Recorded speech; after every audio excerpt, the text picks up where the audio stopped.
ఒకటవ దినవృత్తాంతం రాసిన గ్రంథం 22వ అధ్యాయం 16వ వచనము. కాబట్టి నీవు పని పూనుకొనుము, యెహోవా నీకు తోడుగా ఉండునుగాక. నీవు పని పూనుకొనుము, అప్పుడు యెహోవా నీకు తోడుగా ఉండునుగాక. కనుక మనం ఏదైనా పని చేయాలనుకున్నప్పుడు ముందు మనకు అన్ని ఫెసిలిటీస్ ఉంటేనే మనం ఈ పని చేస్తామని మనం అనుకోకూడదు.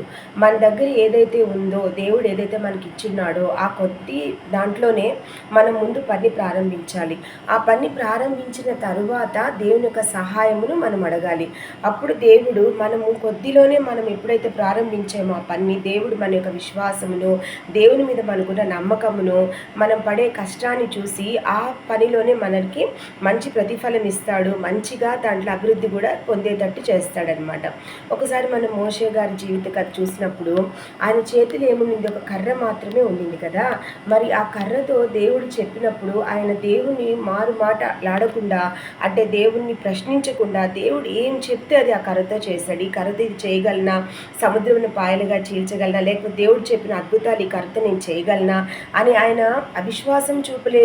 కానీ దేవుడు చెప్పిన పనితో ఆయన చేతిలో ఏముందో మొదట ఆ కర్రను ఉపయోగించి మరి ఆయన ఎప్పుడైతే విశ్వాసముతో పనిని పూనుకున్నాడో మరి దేవుడు ఆ కర్రతోనే ఎన్నో అద్భుతాలు, ఆశ్చర్యకార్యములు మోషే చేత చేయించాడు.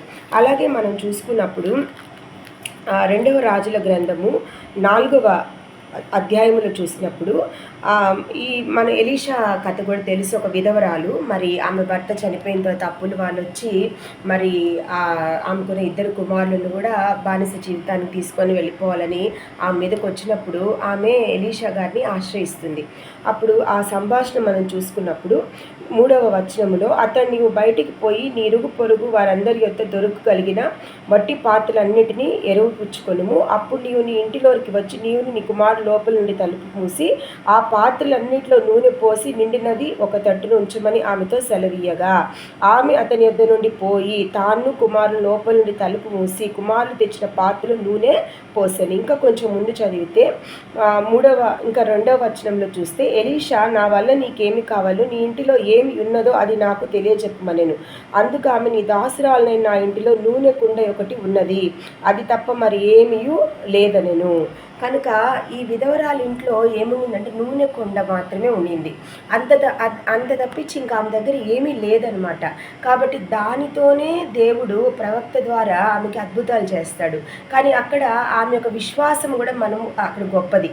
అక్కడ ప్రవక్త చెప్పగానే, ఎలీషా గారు చెప్పగానే వెంటనే ఆమె ఆ కార్యమును చేస్తుంది. ఈ నూనెతో నేను ఏం చేయగలను, ఈ నూనెతో నా దగ్గర ఉన్నది ఈ నూనె కదా, మరి దీంతో నేను ఏం చేయగలను ఆమె అనలేదు. వెంటనే ఆమె పనిని పూనుకునింది.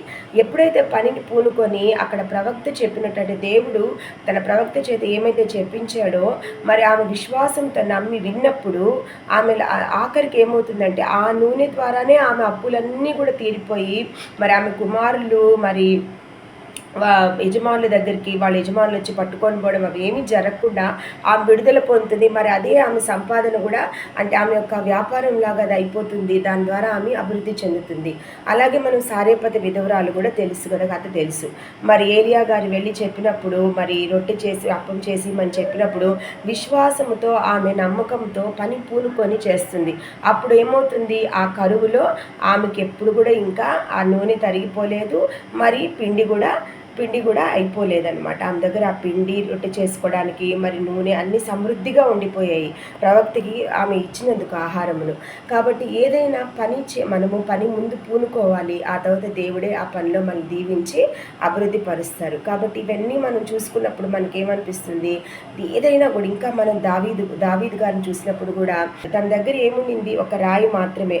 కానీ ఆయన ఏం చేశాడు, పని పూనుకున్నాడు. విశ్వాసముతో దేవుడు నాకు తోడుగున్నాడు, నేను ఈ గొలియాతుని తప్పక జయిస్తానని తన దగ్గర ఏమి ఉందో దాంతోనే ఆయన యుద్ధం చేయడానికి వెళ్ళాడు. ఎప్పుడైతే విశ్వాసంతో ఆ రాయి తీసుకొని ఆయన పని పూనుకొని వెళ్ళాడో ఆయన తరపున దేవుడు నిలబడి అక్కడ యుద్ధం చేశాడు, మరి ఆ గొలియాతుని హతమార్చాడు. కనుక ఏదైనా కూడా ఎప్పుడైతే మనం పని పూనుకొని ధైర్యంతో చేసి దేవుని యందు విశ్వాసంతో ముందుకు వెళ్తామో అప్పుడు దేవుడే మనకి అండగా ఉండి ఆ పనిని పూనుకున్న మనకు ఆ పనిలో అభివృద్ధి కలుగజేస్తాడు.